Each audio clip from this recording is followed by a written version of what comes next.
going on? You didn't think I forgot about my tribe, did y'all? I know it's been a minute, and I apologize. But, as you can see from the image right here, we got I almost said Monday. We got a Friday night Smackdown review. Love you guys. Let's get into it. So, yes, I've been keeping up. Even though it's been a long time since I uploaded a video, I've been keeping up with wrestling and everything that's going on. That's why today is going to be just a massive upload of reactions, because it's a lot of things I got to react to, especially the Mortal Kombat thing. But, like I said, this is Smackdown. What a crazy. I meant to do, I will say I meant to do a Money in the Bank review, but time got away from me. I've been busy a lot, but I do know the fallout. This was the Smackdown to look for after the fallout of Money in the Bank, because they kicked it off with the Bloodline. And I would say this is the first time in a long time we have an opening segment or like a promo that lasted this long. This was like, I swear it was like 18 to 19 minutes. But it started out with, it was the tribal's court, the trial of the tribal chief. Like how they did with Sami Zayn, but this time Roman Reigns himself is on the trial, is on the stand. And the Usos are the one who's putting them there. And they come out to kick it off. The Usos come out. They talk about how they was about to put Roman Reigns on trial, but then Paul Heyman would come out to be not only the wise man, but the defense counsel of Roman Reigns. But the Usos quickly shot that down. To which Roman Reigns came out. No, I'm about to say Paul Heyman and Solo came out. Roman Reigns came out by himself, and then the man announced since he was still the tribal chief, and Jay is definitely not the tribal chief. Jimmy is not the tribal chief. Solo isn't, and Jay isn't the tribal chief yet. Excuse me, I had him all night.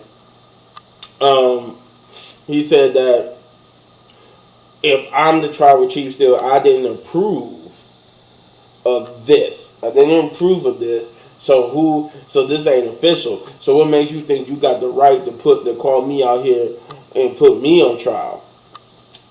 But they called him out on his BS. Show him their Exhibit A video package of how he mistreated them and what led to this. And he basically ran on a rampage of how that's not who he is. Those are his worst moments. He didn't want to be this. This was for that person that they saw in that video package was forced upon him. He's mad that they would do that with his daughter in the back, probably now confused or who her father is. And just general saying how everything was thrusted on him by the elders and everything, how they wanted him, how he had to be that to uplift not only his family but their families. He said he got 5 kids at home. You think I wanted to take on your family and your kids and all that type of stuff? And then he basically goaded Jay by saying that this is what you want, right? You want the tribal chief, because he said he doesn't need the title and the power and the money anymore. He has everything he wants.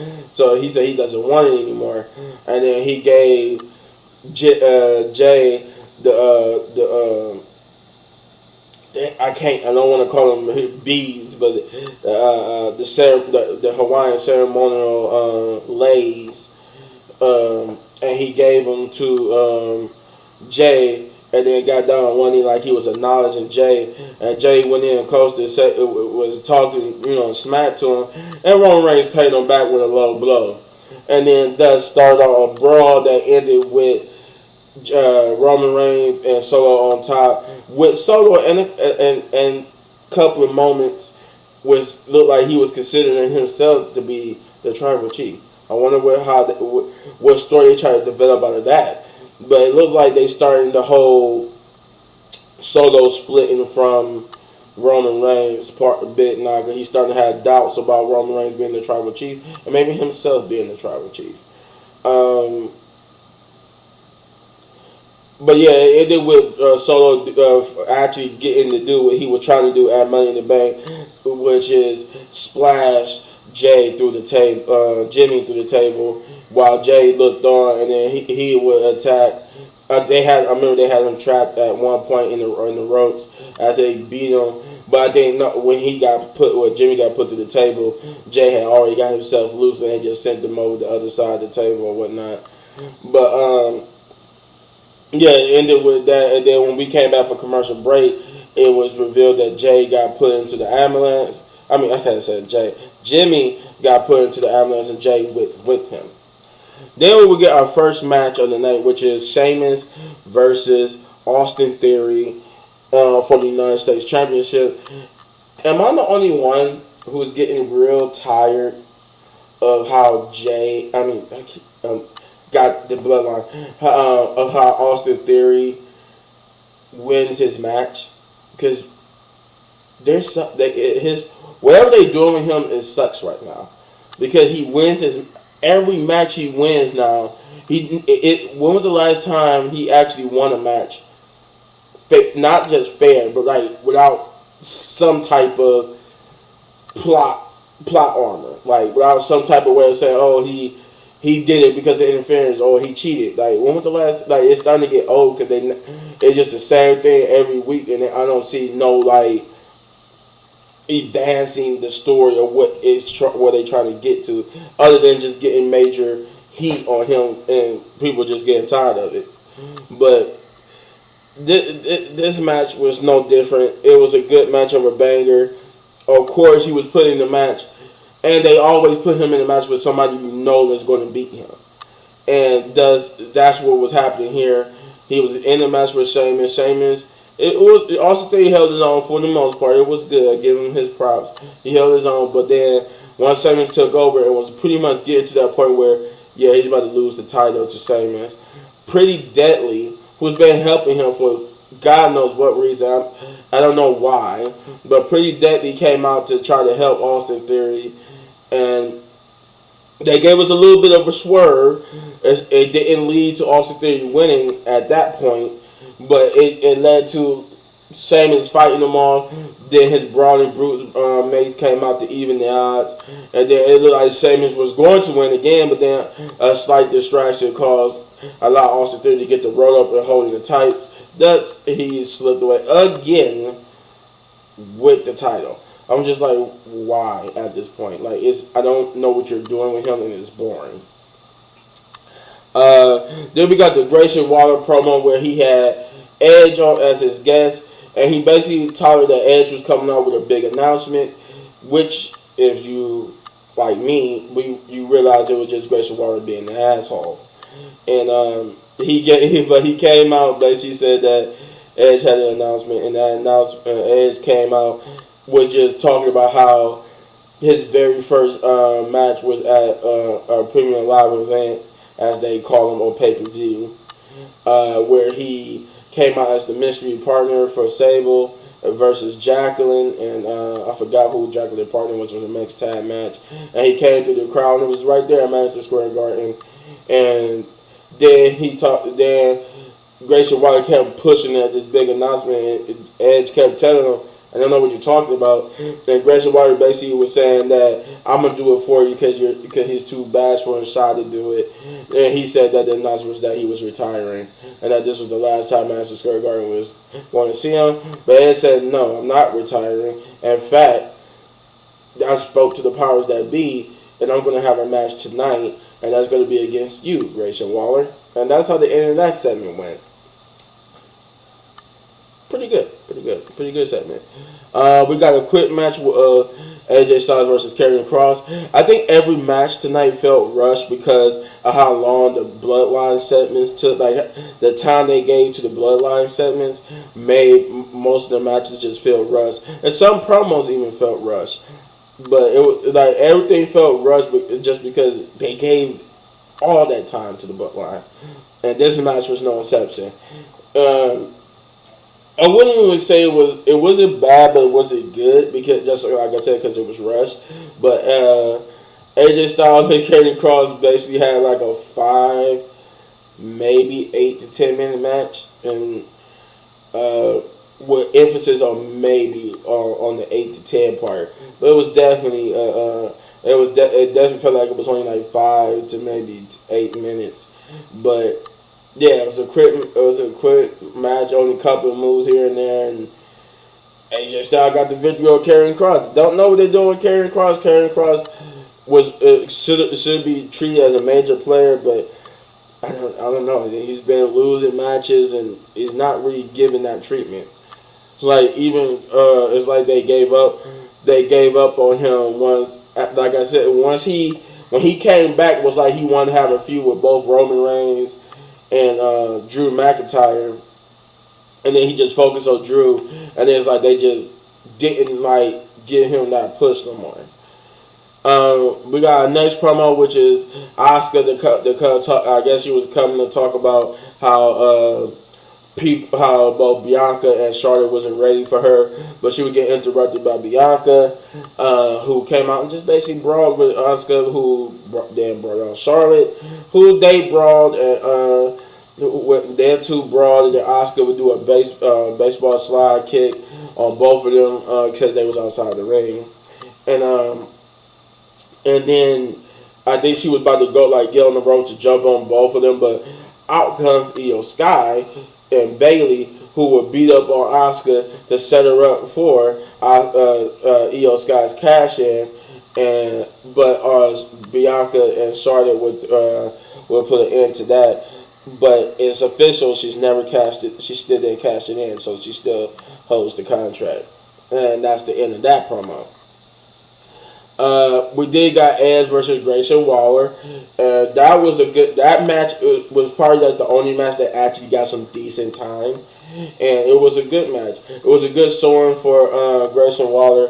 I forgot earlier in his promo he said he told Grayson Waller that he's been swimming in some deep waters, talking about his confrontation with John Cena, not his confrontation with him. And then he's been swimming some deep waters and making some headways, but now he basically it's time to put up a setup, and he's going to have his match against him. That's what he said in the promo earlier. So that plays into this match, which was a good one. Grayson Waller was game though. He a couple times he almost pulled out the victory, but the veteran Edge. So why he's the radar superstar, and he pulled out the victory with a spear out of nowhere, if you will, where Grayson Waller went for his rolling stunner and got caught mid-air with a spear and pinned. And before Edge left, he grabbed the microphone and told him, "You swam," acknowledging that he did good in his match, and that even though he lost, he didn't sink, but he swam. I feel like I was always wondering why Grayson Waller didn't have a match. But he kept having the Grayson Waller effect show, and I think they said it was because he had a leg injury from one of his last matches in NXT, so he was basically healing from that, and now he was. I guess Money in the Bank was to announce that he was full, ready to go, and stuff like that. Then we got the main event promo, which is Roman Reigns coming out to try to do what he was trying to do at the beginning when he came out. You know, I forgot to say that too at the beginning. He came out to say, he said, acknowledge me, and that he even acknowledged the fact that he got pinned, but he said he was still the tribal chief. But then he would get interrupted by the Usos to continue the trial of the tribal chief. So he came out again to do this, and this was because earlier before this, right after the Grayson Waller match, Paul Heyman informed Roman Reigns that Jay was back in the building looking for him, and that he told him he wouldn't have to look hard because he's gonna be back in the ring. And that's where we get this last promo of the night, where he basically tried to redo his promo from earlier, try to get the crowd to acknowledge him, but he would get interrupted by the Usos music, which they was looking for him, and Solo was looking out for Jay, but they didn't see him come down the ramp. It turns out he was coming down from the aisle in the crowd, and as he came down, Roman made Solo go meet him at the end, from the barricade to the ring. And then he would jump over the barricade, beat up on Solo, and effectively taking him out fairly easily. And then he would look at Roman. Roman would basically tell him, like, hey man, don't do it. Don't jump in this ring. Don't do it. And he held his title basically like in defense position. Like if Jay got in the ring, he was going to hit him with it. So Jay picked up a chair, jumped into the ring, and caught Roman with the chair and hit him on the back once. But then when he went to go hit him again, Solo would stop him from hitting him the second time. Roman would run up the ring, run up the ramp with Paul Heyman, but he left his title. And then Jay would proceed to beat the holy hell out of Solo with the chair, and then basically told Roman that you took Jimmy from me, and now he said now he want to challenge Roman Reigns to a match, which is basically for the I guess undisputed Universal Heavyweight Championship, even though the title just says WWE Undisputed on it. But yeah, he basically challenged him for the title, and rumor has it it's going to be at SummerSlam. It's going to be a one-on-one match for the title at SummerSlam. But overall, this was a fairly decent song. I want to say it was a great one because obviously, because of the bloodline stuff, everything else felt rushed and needless. I want to say even the matches was, I don't know. It's hard to say that the matches were good or not because they just didn't have time to cook. They were just rushed. So I would say this episode of Friday Night Smackdown gets a 6 out of 10 bigger, just because it felt like it could be more, but the best things on the show was the bloodline stuff. The bloodline segments paid off of what you thought was going to happen from what happened at Money in the Bank, and they paid off in spades. It just felt like everything else was just rushed and was hurt by how much time they gave to the bloodline stuff. If there was anything to say that was wrong with it, was that they just gave them too much time for a 2-hour show, because all the matches now just had to be go out there, do this, and then we got to get you out there because we got to keep moving along. We got to get everything on this card to happen so that we can have time to do the bloodline stuff. It's like, so it also pays dividends to focus on the other matches. But you let me know in the comments down below what you thought, and if you enjoyed my reaction and you're happy that I'm back, let me know. But if you want to see more of my wrestling review videos, you hit this button right there in the upper right corner for all of my wrestling reviews. And if you want to see more of my amazing content, you know what to do, guys. You hit this button at the end of the at the outro. And as always, stay tuned for more, because I got more. I'm not just going to do this video and just leave you high and dry. Got reactions coming to you. Movie trailers, game trailers, mostly Mortal Kombat, and maybe more, whatever. Peace. Stay tuned.